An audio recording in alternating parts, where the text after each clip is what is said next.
Delayed or deferred exchange time constraints.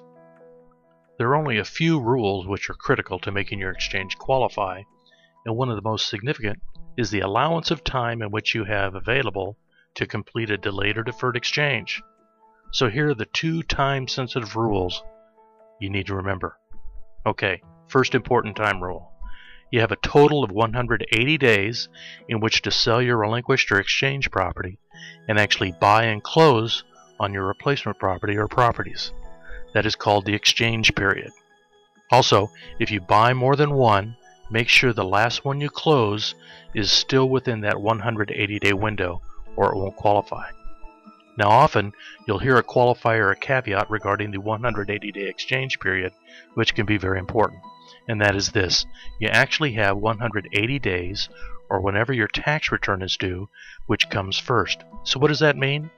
This: if you close your relinquished or exchange property late in the year, say for instance around Thanksgiving, you won't have a full 180 days between then and your tax return, which is due on April 15th, right? Okay, so if that is the case for your transaction, in order to get the full 180 days, you'll be needing to file an extension in order to include your exchange in your return. That's what the tax return qualifier really means. Okay, second important time rule. In addition, after you close your relinquished or exchange property, you'll have 45 days from that closing in which to name candidate or target properties in which to exchange. So that first 45 days out of the total of 180 is called the identification period. Also, this is important to remember. You must identify under some basic rules. The only time you don't really have to identify is if all your replacement property is already closed within that 45-day window. That's kind of de facto identification anyway, isn't it? There are two rules for identifying and one exception which we cover elsewhere, but let me give you the rule which is used 95% of the time. It is this: the three-property rule. And here you go.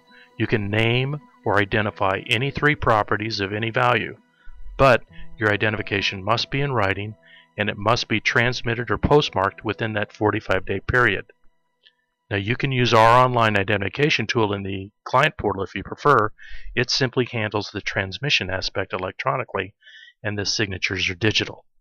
But it is pretty convenient if you're on vacation and today is your 45th day and all you have is a smartphone. But those are the basic time constraints.